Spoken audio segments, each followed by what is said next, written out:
오늘 말씀 제목을 한번 보겠습니다. 시작. 마지막 때에 주신 대한민국의 사명입니다. 오늘 말씀은 본문은 시편 118편 1절부터 29절이에요. 여러분 이 말씀을 한번 같이 선포하면서 교독을 했으면 좋겠습니다. 저는 이제 시편을 가지고 기도를 하다가 나라를 위해서 기도할 때 나라고 되어 있는 곳을 우리라고 바꿔서 기도할 때도 있어요. 그래서 오늘 우리가 이 말씀을 한번 선포할 때 나를 우리로 바꿔서 그렇게 선포했으면 좋겠습니다. 제가 먼저 읽겠습니다. 여호와께 감사하라. 그는 선하시며 그의 인자하심이 영원함이로다.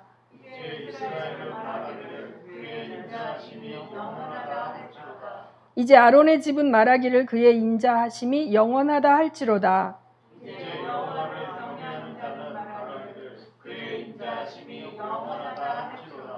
우리가 고통 중에 여호와께 부르짖었더니 여호와께서 응답하시고 우리를 넓은 곳에 세우셨도다.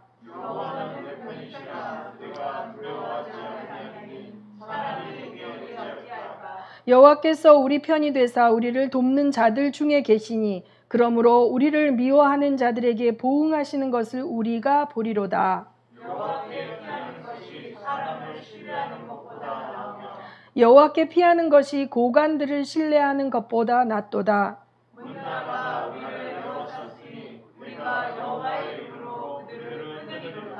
그들이 우리를 애워싸고 애워쌌으니 우리가 여호와의 이름으로 그들을 끊으리로다.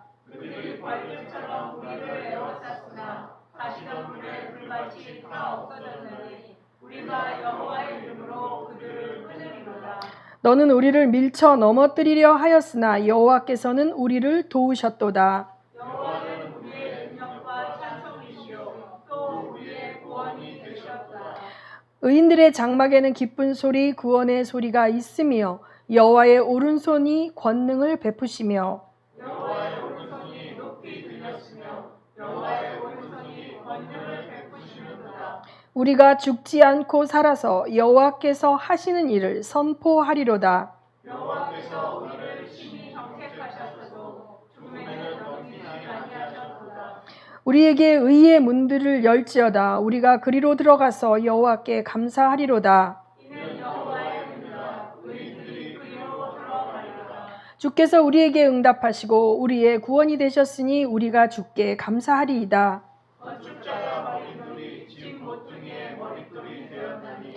이는 여호와께서 행하신 것이요 우리 눈에 기이한 바로다. 이날은 여호와께서 정하신 것이라. 이날에 우리가 즐거워하고 기뻐하리로다.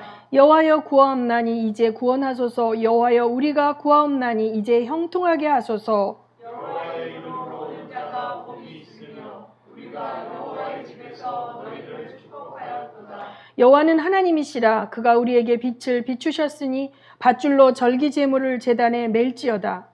주는 우리의 하나님이시라. 우리가 주께 감사하리이다. 주는 우리의 하나님이시라. 우리가 주를 높이리이다. 다 같이 여호와께 감사하라. 그는 선하시며 그의 인자하심이 영원하시리로다. 아멘. 네. 우리 대한민국이 엄청난 나라라는 거 여러분 아십니까? 저는 역사를 전공했고 근현대사가 고등학교 때 근현대사를 공부하는데 너무너무 재밌고 이제 이 제국주의가 전 세계로 뻗쳐나가면서 동아시아를 어떻게 먹어가며 뭐 이런 것들을 공부하는데 너무너무 재밌는 거예요. 또 한국의 막 여러 열방들이 나와서 대한민국의 그 무능한 조선 마지막 왕조의 그 무능하고 부패한 그 권력 앞에 속수무책으로 나라가 이렇게 무너져가는 걸 배우고 그러는데 굉장히 너무 재밌었어요. 중학교 때 역사를 전공할 결심을 했지만 고등학교 때 더 확실하게 결심을 하고 저는 뭐 2지망, 3지망 그런 것도 다 역사학과를 정했어요. 그래서 학교를 들어가서 80년대에 이제 공부를 하면서 많이 놀래기도 했고 또 이제 제가 하나님을 알았기 때문에 그들이 주장하는 역사관으로만 역사를 볼 수가 없었기 때문에 고민도 했고 방황도 했고 이런 20대가 있었습니다. 어저께 제가 이제 영국에서 오신 한 선교사님을 만났어요. 여자 선교사님인데 우리 카일의 선교사님, 카일의 목사님 따님이신데 그분을 내가 2015년에 만났을 때 굉장히 그 엄마가 어떻게 하든지 나랑 한번 만나서 기도 한번 받게 해주려고 그냥 딸의 눈치를 보면서 참 어려운 상황이었고 가정 개인사적으로 그런 분이었는데 5년 만에 만났는데 어떻게 사람이 이렇게 단시간에 하나님의 군사로 변화될 수 있을까 깜짝 놀랐습니다. 영국 한복판 런던에서 유학원 비즈니스를 했던 굉장히 샤프하고 똑똑한 자매님이에요. 남편은 구약을 공부하러 이제 영국에 유학을 갔다가 그곳에서 그 신학을 공부하지 않고 이제 다시 이제 사역자의 삶을 내려놓고 뭐 여러 가지 개인사적으로는 어려움이 있었어요. 제가 개인적으로 영국이라는 나라에 대해서는 제가 별로 많이 체크를 하지 않기 때문에 물어봤어요. 영국은 지금 어떻습니까? 그랬더니 이제 영국은 그래도 그 유럽 연합에서 탈퇴를 하고 브렉시트를 한 다음에 파운드화를 지키고 있기 때문에 금융적으로 안정이 되어 있고 그 무차별로 들어오는 그 난민과 이민으로부터 조금 보호를 워낙 나라가 작기 때문에 이제 그 보호가 되어 있기 때문에 자기는 이제 그곳에 이제 중보 기도의 집, 열방을 향한 중보 기도의 집을 이제 비전으로 받고 이제 준비하는 선교사님인데 영국이 마지막 때에 다시 서유럽의 하나님의 대추수를 준비하는 베이스 캠프로 준비될 거라는 그런 이제 확신 가운데 이제 영국에서 본인이 신학도 다시 하고 지금 또 이렇게 하고 있더라고요. 근데 이제 한반도의 지정학적 중요성은 엄청나게 중요한 나라예요. 제가 1920년대에 세계 지도를 봤는데 아시아 대륙이 전부 시뻘겋게 중앙아시아까지 동유럽까지 공산주의로 완전히 됐는데 한반도에 딱 반, 그렇죠? 위쪽은 빨간데 밑에 쪽에 한반도에 우리 남한만 이 공산주의의 국가가 아닌 거예요. 점과도 같아요. 그 정도로 이제 공산주의 세력이 막 팽창할 때 하나님께서 이 한반도 대한민국을 적들에게 내어주시지 않았어요. 그렇죠? 6.25 전쟁 때 부산만 남겨두고 다 이제 함락이 된 상황에서 이제 그 일화는 유명합니다. 이제 미국이 오랜 세월 전쟁을 하고 이렇게 되면 국민들은 돈이 너무 많이 낭비되기 때문에 빨리 전쟁에서 빠져나오기를 원하는 상황이에요. 1948년 한국이 독립을 하고 나서 미군정 하에서 이제 45년 해방을 하고 48년 이제 수립할 때까지 3년 동안 미군정 하에 있었기 때문에 미국은 발을 빼고 싶어 했던 것 같습니다. 그래서 1949년에 에치스9이라는 걸로 해서 미군의 방어선이 이제 한국에서 빠져나가고 미군이 철수되자마자 1950년에 스탈린과 허락을 받은 김일성이 바로 내려와요. 근데 제가 평양에서 온 사람들 만나잖아요.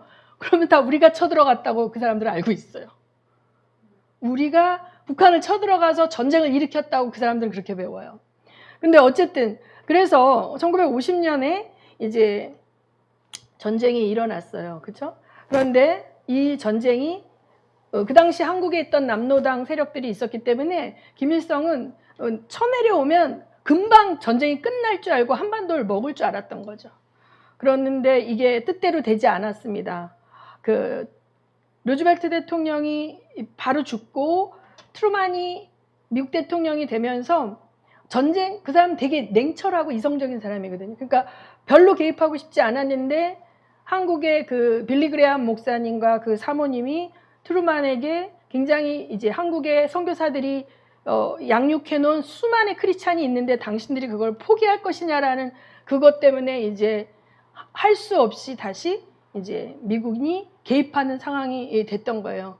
근데 이제 1953년에 휴전 협정이 될 때 이승만 대통령은 못마땅해 했습니다. 이참에 통일을 하고 싶었던 거죠. 북진 통일을. 그러나 미국은 더 이상 전쟁을 계속하고 싶지 않았기 때문에 한국 당사자가 빠지고 연합군과 북한과 이 전쟁을 일으킨 소련과 이렇게 휴전 협정을 맺고 휴전 상태이기 때문에 미군이 한국에 이제 주둔하게 된 거예요. 그리고 북한에는 소련군이 이제 주재를 하게 된 거죠. 그게 이제 1950년, 53년 정도. 근데 이제 1948년에 남한에는 미군의 백그라운드를 가진 나라, 자유민주주의가 국가가 이제 생겼고, 북한에는 레닌, 스탈린의 막스 그 공산주의 사상을 가진 조선민주주의 인민공화국이 생겼어요. 그래갖고 40년이 흘러 시점에 1988년에 어떤 일이 있었어요?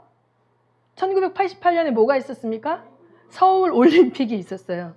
이 서울 올림픽이라는 것이 우리는 몰랐지만 이제 제가 어떤 강의를 듣는데 정치 학자예요. 역사학자죠.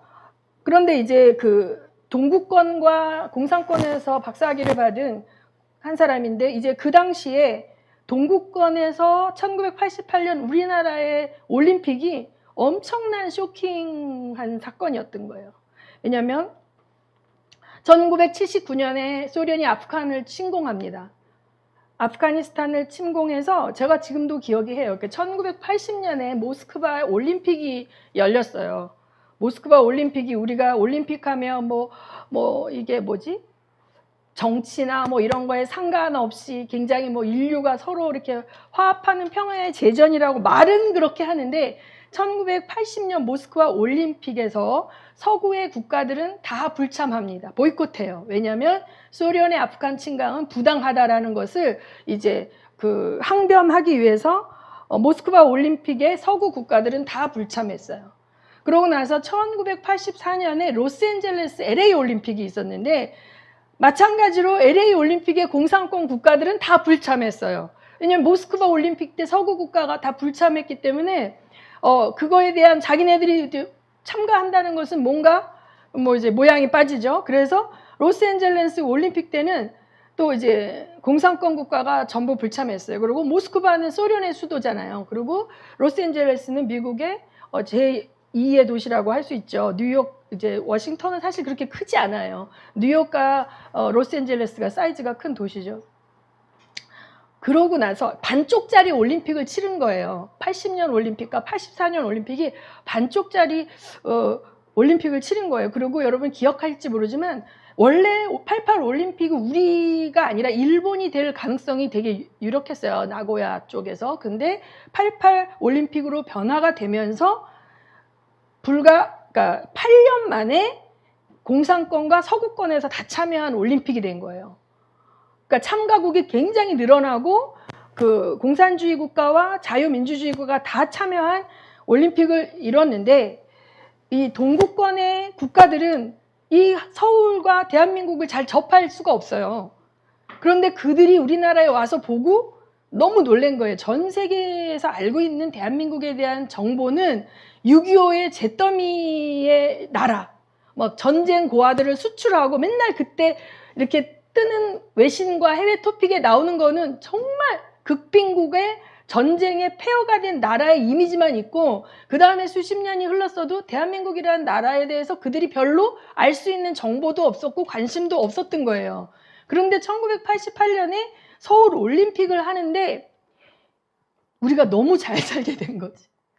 대한민국이 너무 잘 살게 돼서 동구와 공산권 국가에서는 너무 놀란 거예요. 그러면서 그 당시 사실은 소련이 91년에 소련이 이제 붕괴되기 직전까지 굉장히 어려워졌죠. 그 경제가 어려워져서 먹을 것이 없고, 그 당시 외신에 나온 거 보면 소련에서 생필품을 사기 위해서 막 줄을 막 몇백 미터씩 줄을 서고, 아니 처음엔 믿어지지 않았어요. 아니 달나라에 보내는, 그러니까 뭐 아폴로 우주선보다 더 먼저 소련에서 우주선을 보낸 나라에서 어떻게 치약이 없어서 치약을 사러 몇백 미터를 줄을 설까? 저는 그때 이해가 안 됐는데 경제가 거의 붕괴되고 무너진 상황이었죠. 그런데 이게 뭐냐면 이 한반도라는 나라가 체제의 전시장이 된 거예요. 공산주의 체제로 세팅한 북한이 있고 자유민주주의 체제로 세팅한 대한민국이 있었는데, 40년 뒤에 오픈이 되어서 전 세계 나라가 와서 한국을 봤는데 엄청나게 잘 살게 된 거죠. 당시 그 서구 국가들은 알고 있었지만 동구에 있는 공산권 국가들은 너무나 놀랬던 거예요. 그래서 이것이 이제 소련의 붕괴가 이어지기까지 이 동구의 공산주의의 연합, 그 코민테른과 바르사바 조약 기구라는 게 소련을 우두머리로 하는 동부 이제 구라파 쪽의 국가들의 연합이에요. 공산주의 국가의 연합. 그것의 반대쪽에 서구의 연합은 나토가 있죠, 지금도. 그런데 이제 이 결성체가 약화되기 시작하는 시발점이 됐다. 이렇게 얘기를 하더라고요.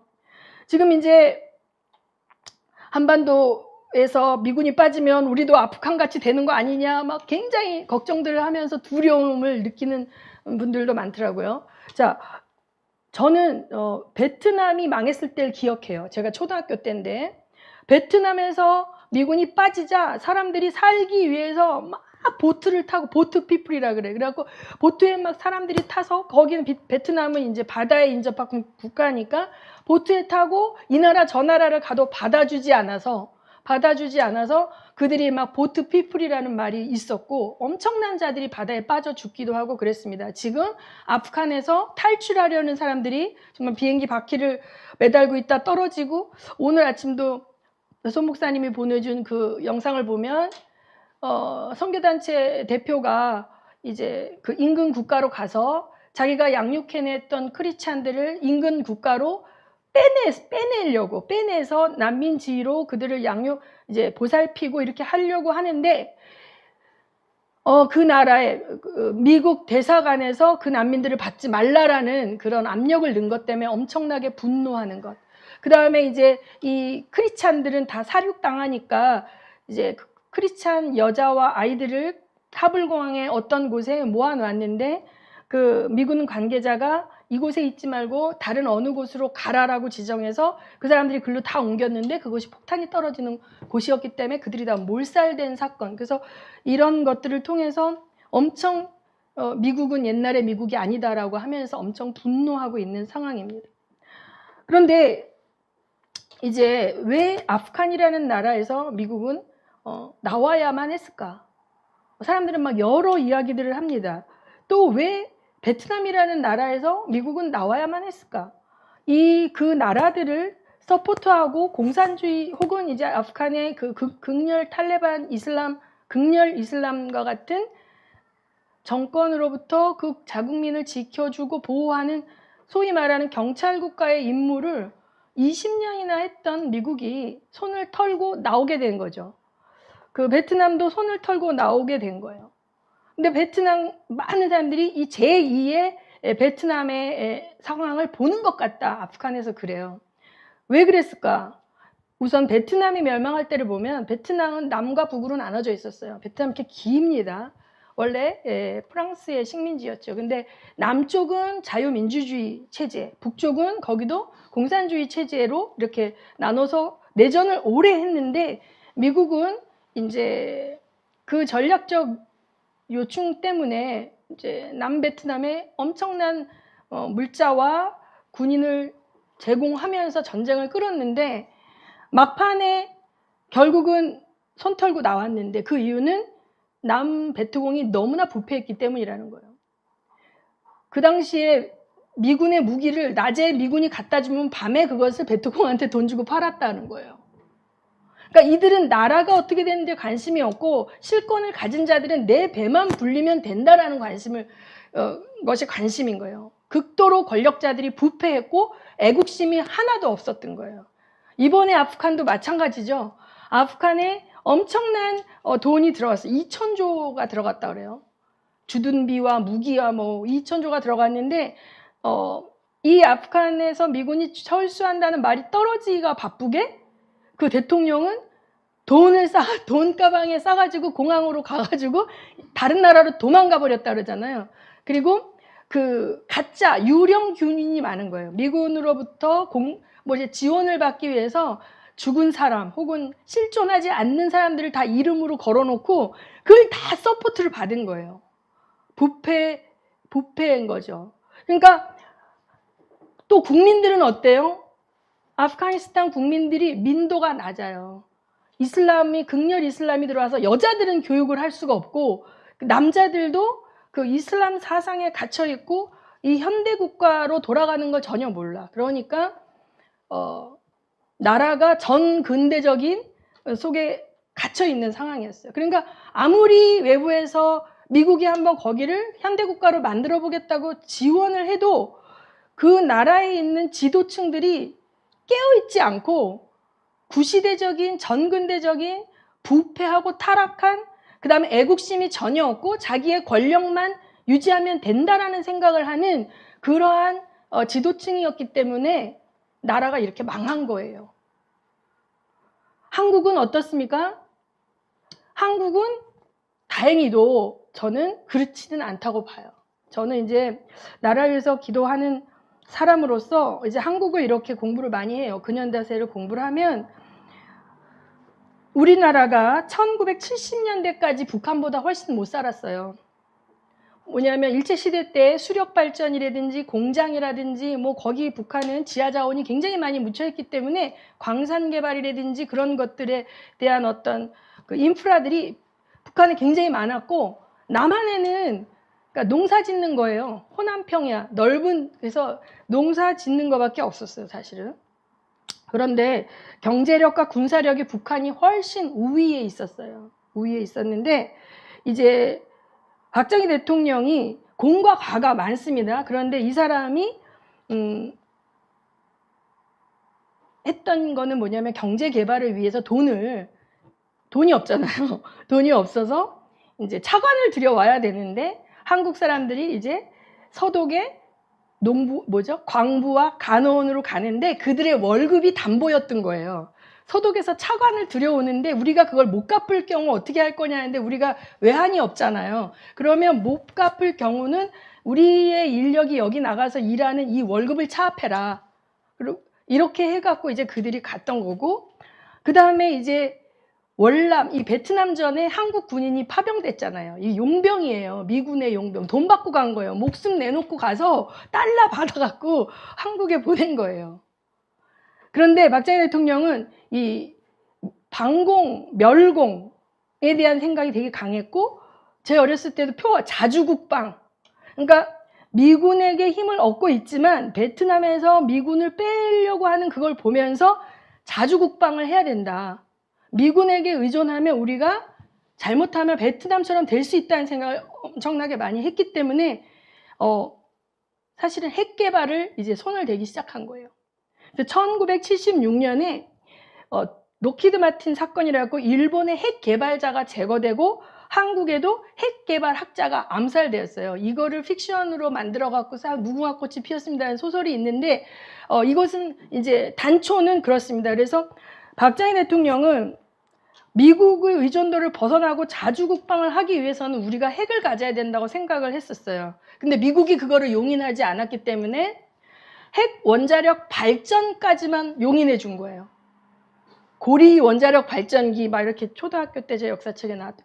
자, 그래서 원자력 발전까지만 허락했지 핵무기를 만드는 거를 허락하지 않았는데 몰래 했던 것 같아요. 몰래.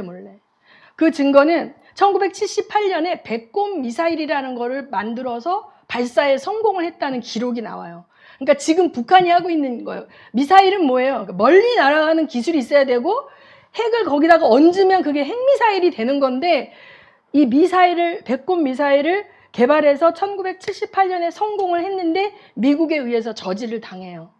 그런데 기록에 의하면 1982년까지 한국에서 플루토늄을 추출했다는 기록이 있습니다. 그러나 이것도 미국에 의해서 저질 당하는 거예요. 그리고 박근혜 대통령은 어떻게 됐어요? 암살이 됐죠. 정치 여러 가지 부하들의 암투와 이런 거에서 제거가 됐지만 그 이후에 한국 대통령 가운데에서 핵을 갖겠다고 얘기하는 지도자는 나오지 않고 있어요.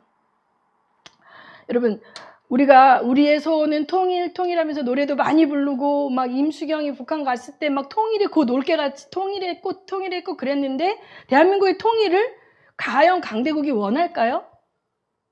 아무도 원하지 않아요.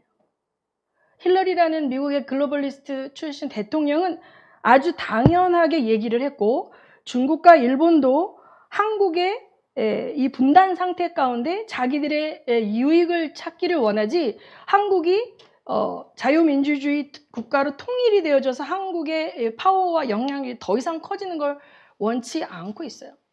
왜 미국은 한국의 통일을 원치 않을까요? 미국은 한국 때문에 한국에 있는 게 아니에요. 미군은 한국에 있는 미군은 어디를 견제하고 있어요? 중국 공산당을 견제하고 있어요. 한국이 자유민주주의로 통일이 되면 미군은 더 이상 여기 있을 명분이 있을까 없을까? 없어요. 미군의 방어선은 한국에서 빠져나가야 되거든요. 그런데 한국의 분단 상태와 이러한 대치 상태는 미군이 주둔하고자 하는 명분을 주는 거예요. 1990년대 소련이 무너지고 난 다음에 1972년 이후에 키신저에 의해서 미국과 중국이 수교를 하죠. 중공이. 그때는 아직 중공이 워낙 못 살았고 힘이 없었어요. 미국에 있어서 중요한 거는 러시아예요. 유럽이에요. 그 다음이 중동이에요. 그 다음이 동아시아거든요. 그러면 미국이 1990년대 이후에 2010년까지 소련이 무너지고 난 다음에 미국은 뭐에 집중했냐면 동유럽에 있던 바르샤바 조약기구 산하의 소련의 위성국가였던 폴란드, 헝가리, 뭐예요 또 체코슬로바키아 여러 나라들이 있죠. 또 발트 3국 같은 이런 나라들을 서구 진영 친미 국가로 전향시키는 데 주력했어요. 그래서 지금 현재 그들은 전부 나토 회원국이 된 거예요. 그리고 소련의 위상은 엄청 약화가 됐죠. 그 다음에 미국이 주력한 것은 이 오일, 석유 패권을 갖기 위해서 이 아랍 지역에 있는 오일 생성하는 국가들을 미국 편을 만들어야 되는 거예요. 그래서 사우디, 이라크, 터키, 이집트와 같은 나라들을 친미 국가로 만드는 데 주력했어요. 그때까지 이 아시아의 중국과 미국은 잘 지내면서 이 한국과 이런 어떤 이슈는 약간 중요한 이슈가 아니었어요. 그러고 이제 그것이 끝나고 난 다음에 이 동아시아의 한반도에 이게 중요해진 거는 2017년 시진핑이 장기 집권 체제로 돌아가면서 중국몽을 노골적으로 얘기하고 1대1로를 얘기하면서 어떻게 해요? 아시아 대륙을 동서로 관통하면서 이제 팽창해서 세계 1위의 국가가 되겠다고 이제 선포하고 나가기 시작한 거죠. 그리고 시진핑은 정적을 다 제거했죠.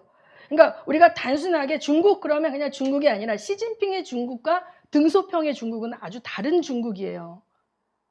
그래서 이제 현재 아프간에서 미군이 빠졌는데 이 아프간이라는 나라는 스탄의 나라 가운데 중간에 있어요. 그런데 이 중국하고 국경이 이렇게 맞닿아 있어요. 중국의 신장성하고 맞닿아 있고 이 아프간을 통해서 파키스탄을 통해서 이란을 통해서 이제 서쪽으로 갈 수 있는 이제 나라인데 내륙 국가예요. 바다가 없어요. 근데 이 나라는 1979년에 소련이 침공했다 그랬잖아요. 소련이 침공하고 난 다음에 언제 미군이 들어가냐? 2001년에 들어갑니다. 소련이 90년대에 와해가 되고 소련은 이제 뭐 다른 나라를 거느릴 힘도 없고 자기네 나라 챙기기에도 이제 버거운 그런 이제 작은 나라로 이제 영향력이 축소가 됐고 상대적으로 중국은 뭐예요? 굉장한 이제 달러들이 전 세계에 공장이 되면서 점점 파워가 커지기 시작했습니다.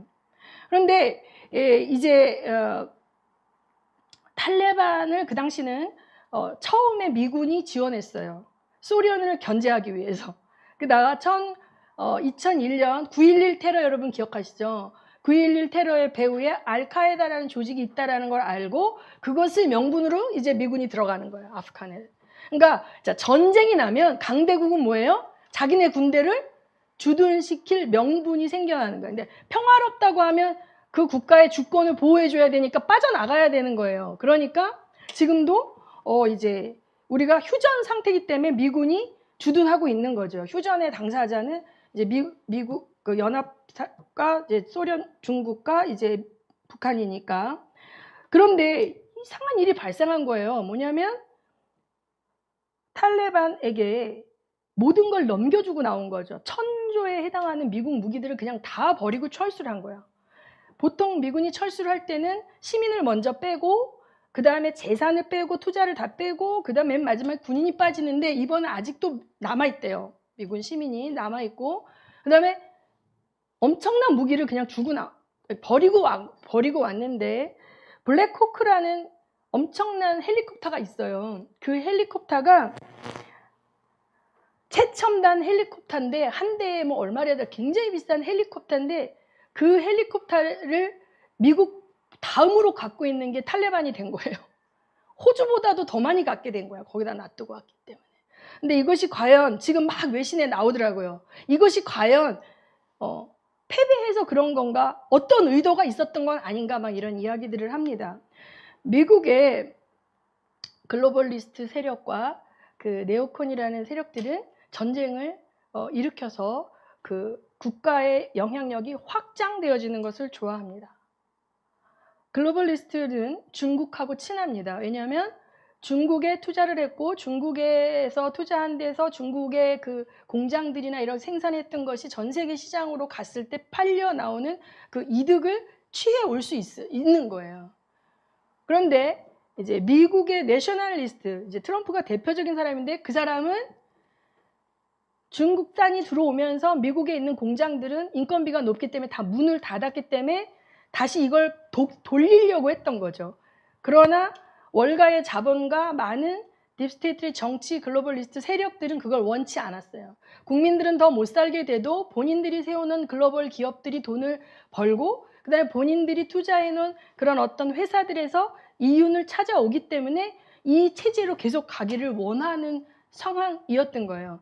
그런데 지금 제가 어저께도 BBC 뉴스를 확인하고 이렇게 보면 뭔가 다른 움직임이 있는데 유럽이 이제 시진핑을 견제하기 시작하면서 그러니까 너 독재 그만하고 내려와, 아니 너 왜 법을 바꿔서 임기를 연장해서 평생 집권을 해, 이런 말을 할 수가 없어. 공산주의 국가는 일당 체제이기 때문에. 그들이 주장할 수 있는 거는 인권 문제예요. 그래서 유럽연합에서 계속 주장하는 것은 신장성에 있는 인권. 그러니까 우르무치 우리 갔다 왔죠. 우르무치 위구르족에 대한 인권 탄압을 이야기하고 있고, 그 다음에 그 노동자들이 노예 노동을 해서 인건비를 엄청 싸게 해서 이득이 나는 건 국가가 다 가져가고 개인들에겐 돌아가지 않는 그 부분을 막 주장을 하면서 목소리를 높이고 있습니다. 이렇게 이제 그런 와중에 미국이 아프간을 포기하고 나왔는데 그 무기는 누가 다 가졌다?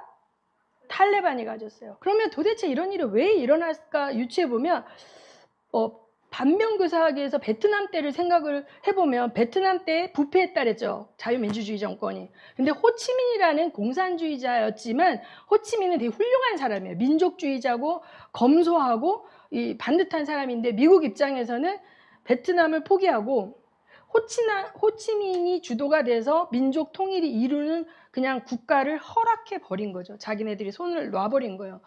그랬을 때 호치민이 중국을 견제하게 됐습니다. 결과적으로. 중국이 인도차이나 반도로 내려오는 것을 민족주의자였던 호치민이 같은 공산주의 국가였지만 중국을 견제한 거예요. 지금 현재 베트남은 중국보다 미국하고 더 친합니다.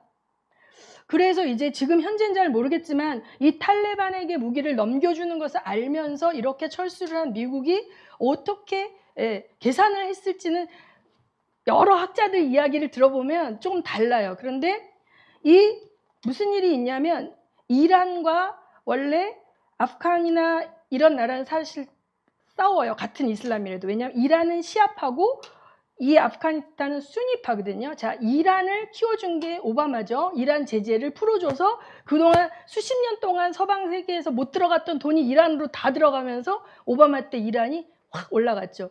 그런데 바이든 정권에서 무기를 놔두고 철수하면서 탈레반이 이 무능한 부패 정권을 접수해가지고 장악한 나라를 만들어 놓은 거예요. 결과적으로 어떻게 해서 나갔든지 간에 이런 일이 이제 생겼는데 지금 이란의 그러니까 수니파와 시아파가 그렇게 싸우던 애들이 안 싸우고 있다는 거예요.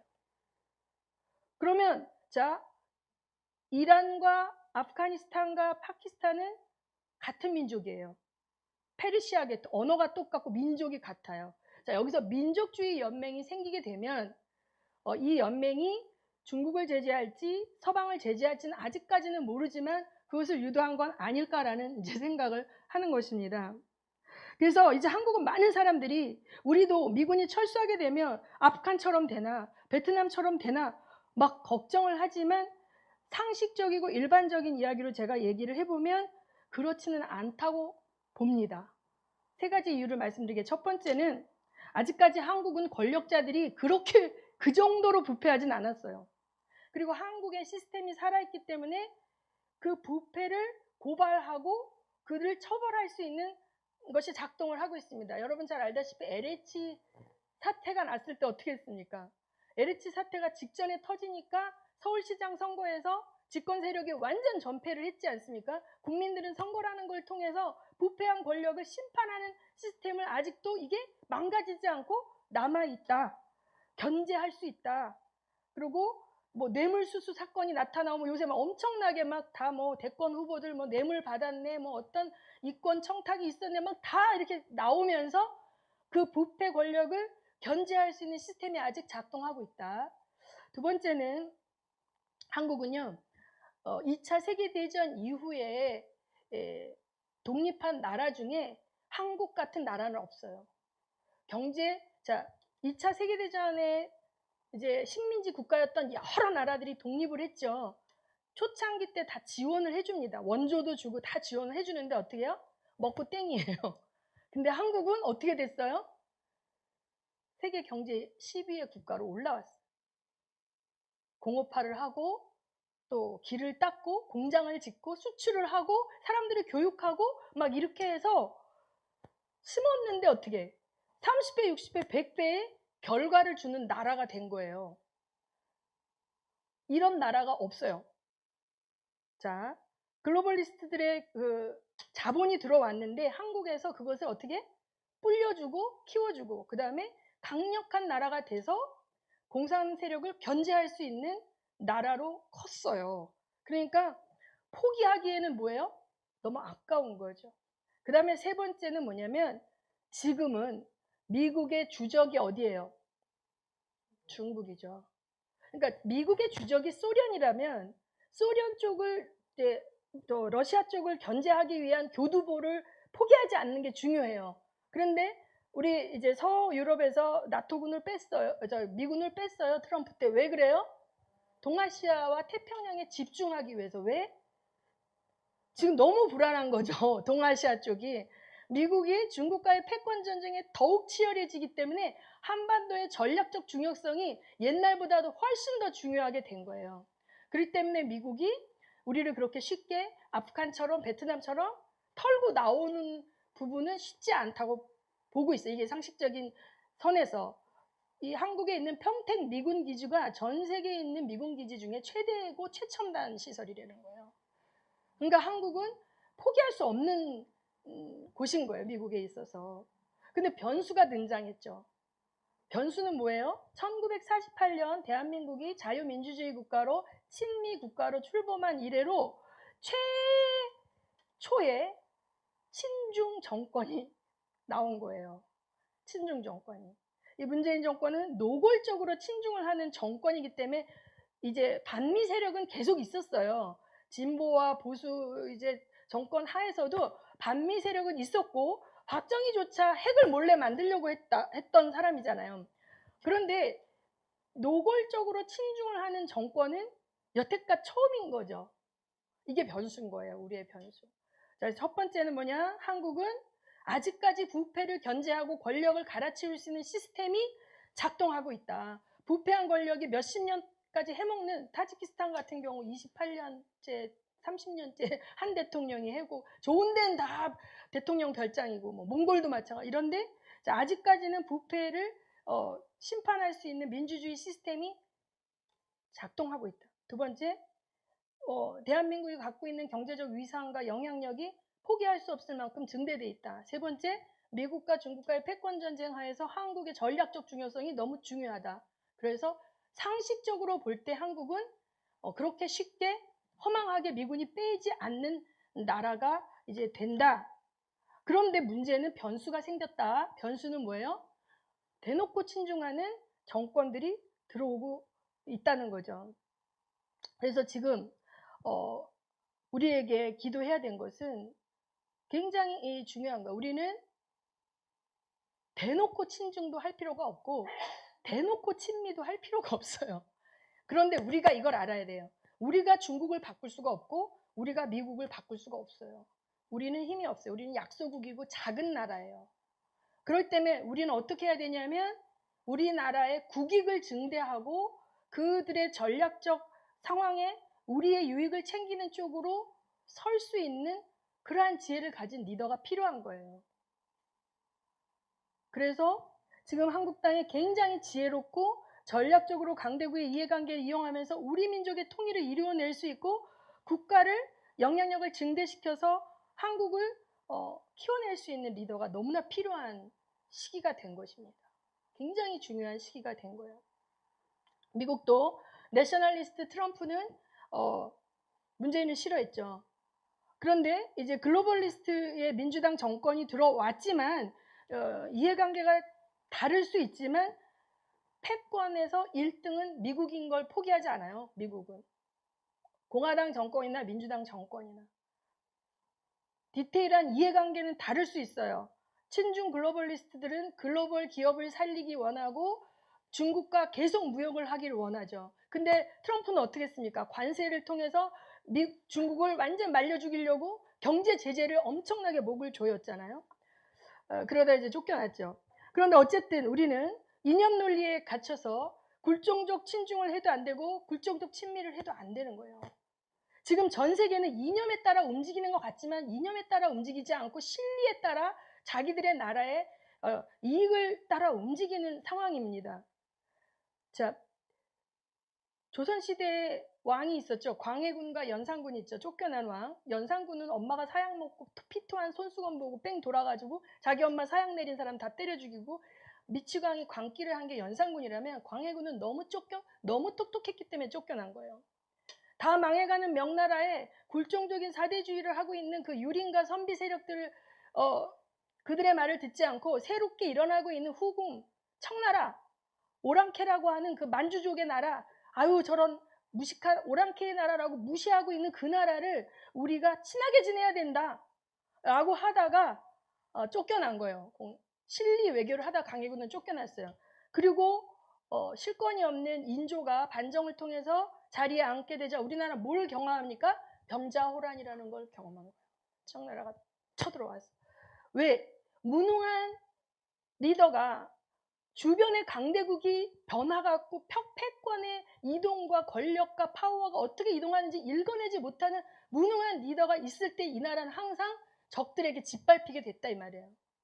그런데 지금이 굉장히 중요한, 심지어 그 극렬하게 몇백 년 동안 싸웠던 수니파 이슬람과 시아파 이슬람이 손을 잡고 그 다음에 70년대부터 밀월 관계를 이뤄왔던 미국과 중국의 디커플링이 일어나고 또 중국으로 친중을, 왜냐하면 중국하고 무역을 하면 싼 물건을 쓸 수가 있으니까 경제력으로 이제 이익이 되는 부분인데 유럽조차 이제 시진핑을 갈아치우려고 하는 이 상황 속에 있어요, 대한민국이. 그래서 한국에게도 이 모든 판을 읽을 줄 아는 리더가 세워져야 되는 거예요. 미국과 중국은 이념보단 자기들의 패권을 강화시켜서 이 나라들을 내전에 지원하기도 합니다.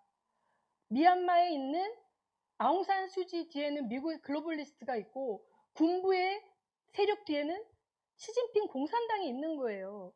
그들이 국민들은 볼 때는 자기네 나라끼리 내전이 일어난 것 같지만 돈 대주고 싸움 붙이는 강대국은 자기들이 대리전을 치르면서 가난하고 불쌍한 나라 사람들을 다 죽여버리는 거죠.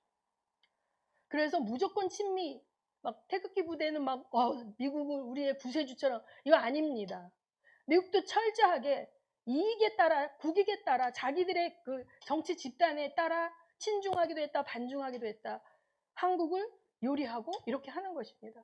그런데 우리만 안 그러고 있는 거예요. 우리만 아직도 이념 갈등을 조장하는 리더들이 이념 갈등을 극대화시켜서 진영 논리를 완전 증폭시켜서 우리끼리 막 엄청 싸우게 되고 있는 거예요. 우리끼리 물고 뜯고 싸우고 있어. 그래서 저는 우리 대한민국을 하나님이 쓰실 나라라는 것을 믿습니까? 저는 믿습니다. 왜냐하면 우리나라 역사를 연구해보면 이 작은 나라가 이러한 린치핀이라고 그러죠. 굉장히 중요한 위치에서 강대국들이 너무너무나 무시할 수도 없고 울며 겨자 먹기로 밀어주고 이런 나라거든요. 그런데 하나님이 마지막 추수에서 우리나라를 사용하기를 바랍니다. 그 한시원 선교사님이 영국의 리즈 하울즈 목사님이 2차 세계대전 때 그 팀들을 데리고 중보기도했던 걸 읽어보면 정말 아슬아슬하게 밤마다 막 하늘의 전쟁을 할 때 노르망디 상륙작전이 성공을 하고 사하라 사막에서 롬멜 장군이 이게 독일군을 격파하고 막 이런 일들이 일어나. 저는 그러한 선배들의 믿음을 본받기 위해서 사실은 산에 가서 기도하는 건데 마지막 추수 때에 정말 이 나라가 하나님께 쓰임받았으면 좋겠어요. 그런데 양의 나라로 쓰임받았으면 좋겠어요. 국가 지도층과 국민 대다수가 하나님의 가치를 추구하는 하나님의 베이스 캠프가 됐으면 좋겠어요. 그래서 공산권, 또 서구 인본주의로 돌아선 그 서구권, 불교권, 이슬람권, 아프리카와 남미의 빈곤 국가들의 우리 선교사들을 우리가 보낼 수 있는 역량을 갖춘 나라, 우리가 선교사를 파송하고 지원할 수 있는 나라가 되기를 원합니다.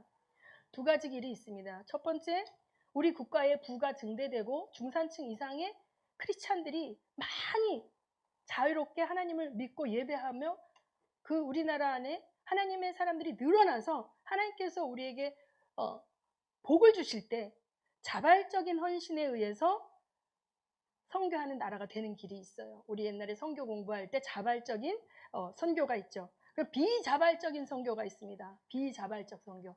뭘까요? 이스라엘이 어떻게 됐습니까? 망해가지고 디아스포라로 흩어졌을 때 비자발적 선교가 일어나는 거예요. 사도행전에 보면 스데반 이후에 핍박이 일어나자 사도 이외에는 다 흩어졌다 그랬죠. 근데 예수님이 승천하시면서 너희는 예루살렘과 사마리아, 온 유대와 사마리아와 땅끝까지 이르러 내 증인이 되라는데 모여 있었어. 몇천 명씩 모여 있었어, 예루살렘에. 이제 핍박이 오니까 사도 이외에는 다 흩어졌죠. 비자발적 선교가 있습니다. 우리나라가 그러면 안 되겠지만 북한이 중심이 되는 연방제의 통일이 되게 되면 기독교 세력들은 이민을 가거나 도망을 가거나 괴멸되거나 이거겠죠. 그렇죠? 어쩔 수 없이 그런 연방제가 되게 되면 기독교 세력이 일타겟이 되면 저부터도 아들한테 이민 갈 수도 있어요. 그리고 나머지는 어떻게 되겠어요? 막 탈출하거나 밀고하거나 또 괴멸되게 되면 기독교 세력이 어떻게 돼요? 없어지는 거예요. 그래서 이렇게 탈출하는 걸 통해서 흩어지는 그 흩어짐이 안 오기를 기도해야 되는 것이죠. 아멘. 그렇게 돼야죠. 하나님에게 있어서 우리가 끝까지 열매 맺지 않고 있는 무화과를 어떻게 했어요? 파버리라 그랬어요. 예수님이 예루살렘에 들어가실 때 시장하셔서 무화과 나무를 봤는데 잎만 무성하고 열매가 없으니까 말라버렸단 말이죠. 자, 한국에 엄청난 기독교 국가, 서구 민주주의 국가의 지원이 있었죠. 그래서 여태까지는 우리나라가 30배, 60배, 100배의 열매를 맺었어요. 근데 이 열매를 맺은 이유는 하나님의 목적은 선교 사명을 마지막 때 감당하기 위함이거든요. 근데 여러분 아시다시피 90년대 이후에 한국에 메머드 처치들이 나오고 교회 세습이 나오고 교회가 부패하고 인본주의 세속의영이 교회에 들어오면서 하나님이 이 흔들림을 허락하신 거예요. 하나님 허용하시는 뜻 가운데서. 자, 지금같이 나라를 걱정하는 국민이 많은 걸 제가 태어나서 어렸을 때도 본 적이 없는 것 같아요. 지금 뭐 나라에서 돈 엄청 많이 주잖아요. 또 25만 원 준다고 문자 왔는데 자, 나라 빚이 1,000조가 넘잖아요. 그러니까 우리 개인당 2천만 원으로 빚이 늘어났고 국가 부채가 50% 이상이 됐어요. 자, 그러면 이제 이것이 계속 주기 시작하면 계속 주면 빚이 늘어나면 다 파산한 나라를 물려받은 우리 자식들 어떻게 되겠습니까? 공짜 돈다고 주는 게 아니라 여기서 이제 이 보편적 무한복지가 가져올 후폭풍을 계산하고 대비를 할 수 있는 리더들이 나와야 되는 거죠. 그래서 저는 이 나라는 망하지 않는다고 봅니다. 여러분도 그렇게 생각하십니까? 첫째, 우리 역대하 7장 14절 말씀 한번 읽겠습니다. 역대하 7장 14절. 다 같이 읽습니다. 시작. 내 이름으로 일컫는 내 백성이 그들의 악한 길에서 떠나 스스로 낮추고 기도하여 내 얼굴을 찾으면 내가 하늘에서 듣고 그들의 죄를 사하고 그들의 땅을 아멘. 이 땅을 위해서 죄를 쓰고 회개하며 금식을 이어가며 기도하는 주님의 백성들이 있습니다. 여러분 눈에 보이시지 않을지라도 제가 아는 많은 분들은 기도하고 있습니다. 여러분도 나라를 위해서 한 끼쯤 금식하시며 기도를 하시면 좋겠습니다. 다 하늘에 상급이 있습니다. 그게 나랑 무슨 상관이야. 여러분 아프간을 보셨죠? 베트남을 보셨죠? 자, 대한민국 국민들과 정치인들 가운데는 두 번째, 나라를 사랑하고 나라의 미래를 걱정하는 애국자들이 저는 많다고 봐요. 매스컴에 나오는 정치인들은 우리가 볼 때 막 다 이런 것 같지만 우리가 모르는 많은 애국자들이 아직 있습니다. 대한민국 안에. 그리고 그들 가운데 많은 자들은 또 크리스찬입니다. 그래서 이 말씀 역대하 7장 14절의 말씀에 의거해서 기도가 끊어지지 않았다고 저는 보고 있고요. 그 다음에 세 번째 뭐냐면, 두 번째는 국민들과 정치인들 가운데 나라를 사랑하고 나라의 미래를 걱정하는 다음 세대에게 빚더미 나라를 물려주지 않고 사회주의 연방제의 나라를 물려주지 않으려는 그러한 깨어있는 사람들이 진보와 보수를 막론하고 있다는 거예요. 이거는 진영 논리가 아니에요. 애국자들이에요, 다. 이 대한민국의 체제와 이 자유와 이걸 보존하려고 하는 세력들이 있다는 것입니다. 세 번째는 한국 사람들이 똑똑합니다. IQ가 유대인 다음이라 그래요. 국민들의 민도가 높습니다. 잘 계몽되어지는 거예요, 우리나라는. 자, 똑똑한 사람들이 많고 어느 나라를 가든지 이 한국 사람들이요, 공부를 잘해요. 아이비리그에도 박사학위 이런 거 많이 받습니다. 그리고 탑 클래스의 전문성을 가진 세계적인 사람들이 한국에 많아요. 제가 하여튼 미국에 갔더니 화장품 파는 데인데 세포라라는 데가 있더라고요. 근데 거기에 하는 사람이 또 한국 사람이더라고요. 그러니까 한국 사람들이 굉장히 탁월한 민족이에요. 한국인들은 전 세계 어디를 가도 교회 공동체를 만들고 교회 공동체로 모입니다. 마치 유대인들이 회당에서 모이듯이. 그렇기 때문에 하나님 우리나라 포기하지 않으실 줄 믿습니다. 그래서 여러분들이 역대하 7장 14절에 한 사람이 되시기를 예수 이름으로 권면합니다. 이 나라를 위해서 또 우리가 마지막 사명, 땅끝까지 가서 복음을 증거하고 온 족속이 예수께 돌아오게 하는 그 나라의 사명을 감당할 수 있도록 내 한 명의 기도가 너무나 중요하다는 사실을 믿으시기 바랍니다. 그래서 여러분이 이 시대에 대한민국에 태어난 자로서 이 사명을 감당할 때 하나님께서 반드시 갚아주실 뿐만 아니라 우리나라의 위대한 사명을 감당하는 그것을 보게 될 줄 믿습니다. 네, 제가 이 설교를 한 것은 제가 보니까 많은 교회들에서 이렇게 아프간 사태에 대해서 여러 설교도 있고 상황도 있고, 그래서 저도 여러분들에게 우리 청년 세대, 이 근현대사 잘 모르고 소련이란 나라도 모르고 이런 청년들에게 혹은 이제 우리 기도자들에게 우리나라가 얼마나 중요한 사명을 감당해야 될 전 세계 열방 가운데 하나님의 눈동자, 물론 이스라엘이 하나님의 눈동자지만 이 대한민국이 얼마나 중요한 하나님의 눈동자 같은 나라인지를 여러분에게 가르쳐드리고 싶어서 오늘은 이 말씀을 준비했습니다. 기도하시겠습니다. 여러분, 통성으로 기도할 때 막아서서 기도하는 그 한 사람의 파수꾼이 될 수 있게 해달라. 매일매일 나의 지경이 내 문제에 머무르는 것이 아니라 이 대한민국 땅에 태어나게 하시고 이 시대의 크리스찬으로 살아가게 하신 하나님께서 우리에게 부여하신 이 중보자의 사명, 나라를 위해 기도하는 에스겔과 다니엘과 같은 중보자의 사명 기꺼이 감당할 수 있는 우리가 되게 해달라고